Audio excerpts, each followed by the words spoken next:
Back in the locker room, Tunch and Wolf brought to you by Chrysler Jeep Dodge. Continuing on our guys I like theme, let's jump to the defensive side of the ball. Did we ever like any defensive guys?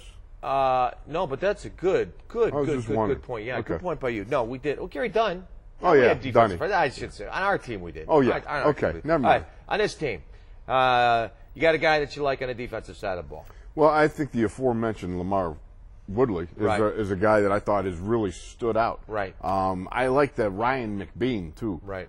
Total raw material. I mean, you watch John Mitchell working with him. You know, John likes him. Yeah. You know, you can tell John likes him. But at the same time, John just wears on him like sandpaper. Right. You know, right. and you can see why John's such a good coach, because he will not only give you a pat on the head, he'll kick you in the behind. Yeah. You know, the difference between a pat on the back and a kick in the butt is only about 18 inches, but what a difference, huh? Boy, that's a pretty short guy for only 18 inches. Between a pat on the back. Anyways, I'm going to go with Derek Jones from Grand Valley State, and he is a guy that just improved so much from week 1 to week 2. Watching him in pass rush this week, he's got that hump move by Reggie White down. I think it was on Thursday in one-on-ones. It was Wednesday, either Thursday or Tuesday. Thursday. He had like 3 sacks in one-on-ones. I mean, he was phenomenal. They couldn't block him.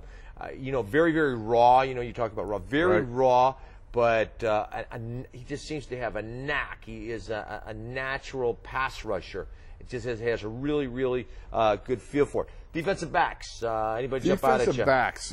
Well, Anthony Smith is just making all kinds of noise. Yeah. Mainly because he's just using Willie Reed as a road bump. Yeah. I mean, you know what? Willie Reed needs some turn signals on his helmet there to kind of signal he's coming upfield, because Anthony Smith just puts the patois to him. And by the way, of course, he is a Syracuse man. Yeah, and Willie Reed, by the way, has shown real toughness going over the middle. He shows a fearlessness going for the ball. You know who I like on the defense in the secondary is William Gay. I just think he does a great job. He intercepted one the other day, took it to the house.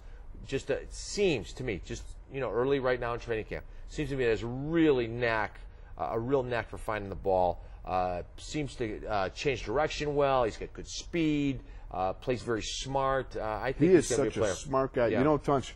I mean, Dwayne Woodruff actually used to go down to Louisville and talk to those guys, and a lot of their defensive stuff was part of the Louisville defensive scheme. He's not unfamiliar with this at all, and I talked to him this past week, and he seems very comfortable in what he's doing. He doesn't appear to get rattled at all. He seems to have a good idea what's going on, where he's supposed to be.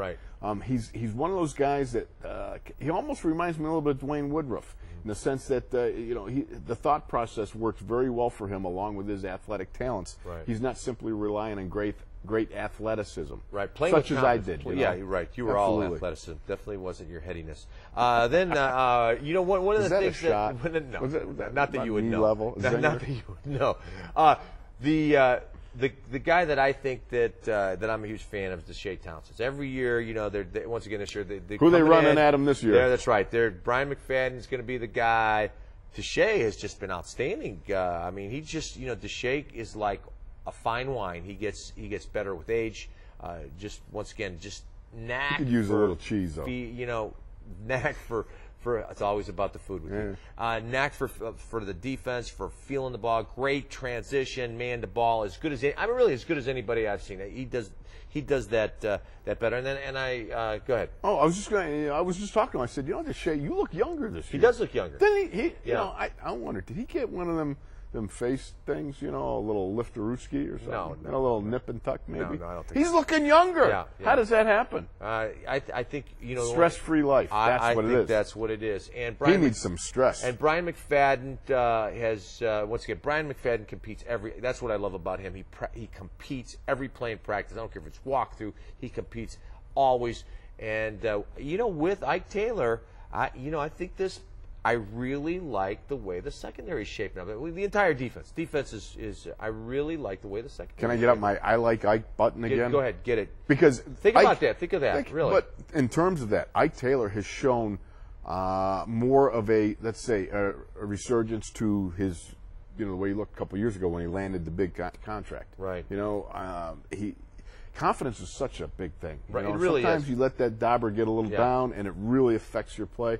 And I'm not saying that that was the primary cause by any means, but it's bound to affect you at some point. Right. And to have the toughness, the resiliency, to know that a lot of people are calling for your head, and yet to know that, yeah, I still got the goods, I have the wherewithal, and I will do this. And he come back, and he's looking excellent. So yeah, good for Ike. We're talking about head coach Chuck Noll and the dedication of the Chuck Noll Field at St. Vincent College. Some sad news for NFL coaching legends. Former San Francisco 49er head coach and general manager Bill Walsh passed away this past week from leukemia, and sad to see Bill go. What a great coach! 3 Super Bowl victories as a head coach.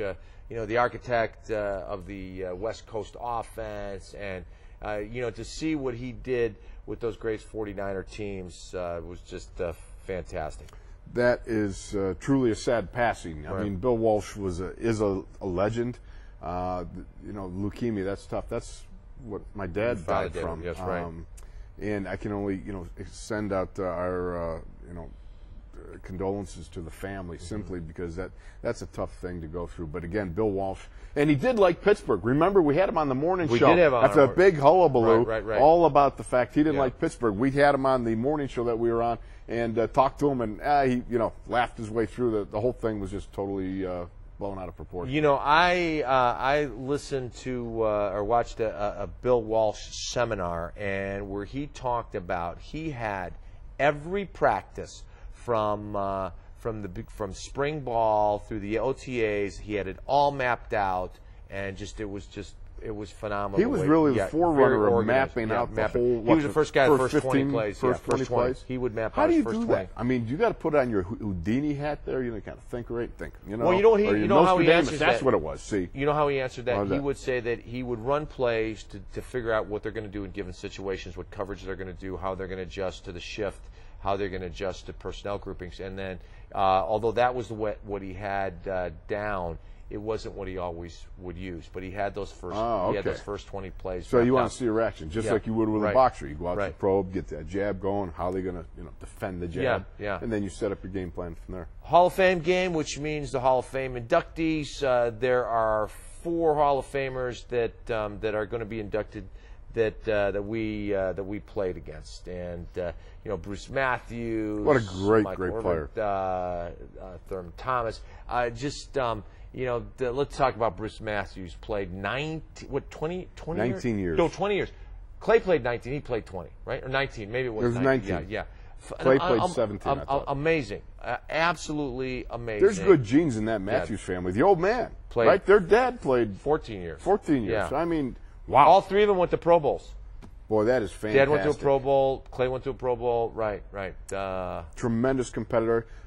Bruce Matthews played in 14 consecutive Pro Bowls. Right. All right. You played in 2. I played in 1 alternate consecutive Pro Bowls. I played in 1 alternate non-played in 1 alternate Pro Bowl. That's right. But if we would have done a better job. But if we gotten richer with that little Billy Baru, a little twist of the ankle, might have knocked him out. Right. And I could have been there. Interesting. Other NFL news: Browns struggling a little bit without having their quarterback yet, and Ryan Tucker tested positive. Oh man! So an offensive line that totally rebuilt. Totally did that rebuilt. Look good. That looked like with Charles Bentley, and he has that great comeback, and they're expecting great things. They had that offensive line with Joe Thomas at left tackle, with Charles Bentley back, and an excellent center. You've got Hank Fraley, who's at least he's a consistent player.